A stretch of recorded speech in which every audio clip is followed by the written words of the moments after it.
The Gamasutra job board is the most diverse, active and established board of its kind for the video game industry. Here is just one of the many positions being advertised right now. Location: Anthem, Washington. For decades, Wizards of the Coast has connected people around the world through play and imagination. With card games that have defined their genres: Magic, The Gathering and Dungeons & Dragons, we want to offer more ways to connect and play as the company grows. And that's where you come in. What is this role all about? The Magic, The Gathering Arena team is looking for an experienced engineer to help manage and lead a team of engineers who build and maintain scalable cloud services that will support vast legions of players. In close collaboration with designers, artists, and other engineers, you will be one of the main drivers of designs and decisions within the team. A day in the life as a lead software engineer. Problem solving: what you bring. Experience creating and casting these spells. Knowledge, abilities and characteristics of the ideal wizard. With an equal opportunity affirmative action employer. The above is intended to describe the general content of and the requirements for satisfactory performance in this position. It is not to be construed as an exhaustive statement of the duties, responsibilities, or requirements of the position. Interested? Apply now. Whether you are just starting out, looking for something new, or just seeing what's out there, the Gamasutra job board is the place where game developers move ahead in their careers. Gamasutra's job board is the most diverse, most active, and most established board of its kind in the video game industry, serving companies of all sizes, from indie to AAA. Looking for a new job? Get started here. Are you a recruiter looking for talent? Post jobs here. Just over 600,000 Steam accounts were banned in the month of December. A new monthly ban record.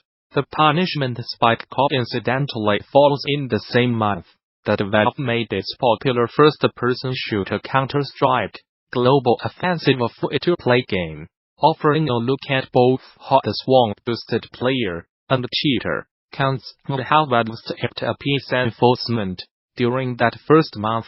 Data spotted by Nose3 on Twitter shows that Valve issued 609,373 Valve anti-cheat bans in the month of December, a modest 500,000 increase from November's numbers, according to a third-party tracker Steam, and what looks to be an all-time record. STAMDBS count for the month is a little bit higher at 611. But its week-by-week breakdown shows that the bans hit in 5 waves throughout December, with each giving between 56,000 and 85,000 accounts. Earlier today on the DD Twitch channel, White Paper Games game designer Pete Bottomley dropped by the DD Twitch channel to discuss the making of The Occupation, a new investigation game styled after the stealth mechanics of games like Deus Ex and Dishonored that takes place in a locked 4-hour loop. The Occupation's making waves not just because it's a fascinating first-person game, but also because it's the rare video game that does not shy from a politically charged narrative. Now, for your convenience, you can watch Bottomley's chat on the DD Twitch channel in the video above. For more developer interviews and curated video talks, be sure to follow the DD Twitch channel. One Anthem developer discusses their time working on the game with Kotaku. Kotaku has published a story that collects the experiences of 19 developers that were involved in the development of BioWare's latest release Anthem in some way, working through what many of those devs describe as a rocky development plagued by issues from the start. Dissecting a major release like this is rarely as cut and dry as what went wrong. But still, some of the anecdotes shared by the anonymous developers interviewed for this story offer a look at how issues encountered in different parts of development can wear on a team and affect the work they set out to do. Some of the early issues BioWare developers say hit the game may sound familiar to fellow game developers, and simply came from investing significant time and work into ideas that, once implemented, were not actually that fun. Flying on traversal work changed several times. Because of this, changes that required more changes to the level design each time, and procedural encounters were eventually scrapped, because the game was super reliant on this procedural system that just was not fun. In some cases, devs say the internal issues with these frostbite engine self-taught features made them more difficult to implement since the in-house engine had not been designed with those in mind.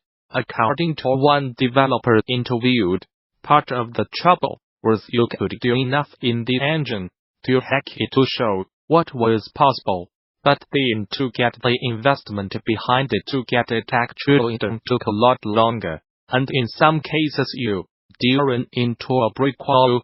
Then you realize, oh my god, we can do this only if we reinvent the wheel, which is going to take too long. It was sometimes difficult to know when to cut and run.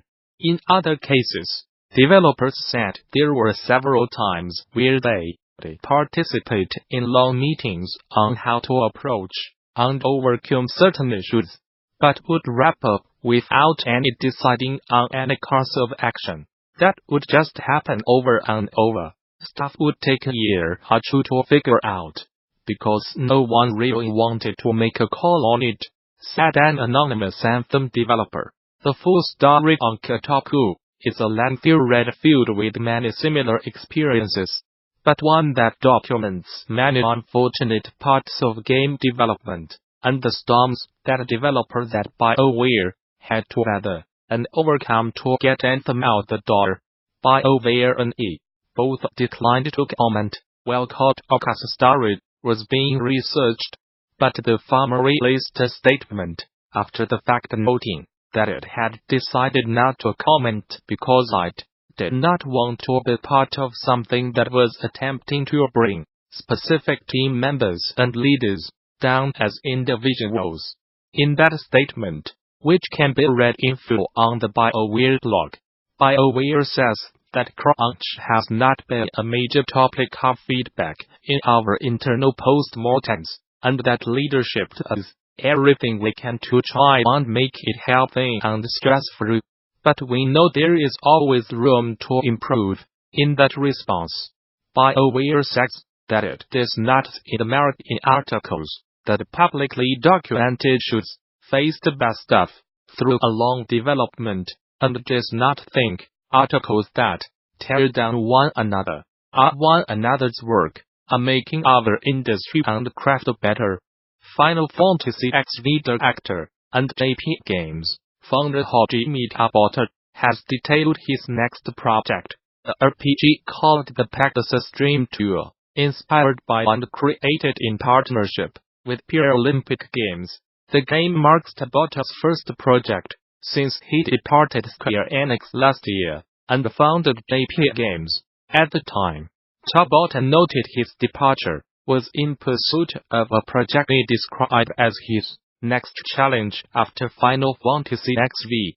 Tabatas says in a statement that the studio aims to represent the wonders that are unique to Paralympic sports through the upcoming RPG. With this video game, we want to contribute to the future growth of the Paralympic Games, not just as a sporting event, but as entertainment as well, with contents that we hope will have lasting value in the future. Said Tabatas, the Pegasus Dream Tour itself is being created through a partnership with the International Paralympic Committee, a partnership that the organization hopes will boost interest in the upcoming 2020 Paralympic Games. Activision Blizzard published its 2018 earnings report today, and while the company's revenues rose year-over-year, CEO Bobby Kotick stated that, "We did not realize our full potential."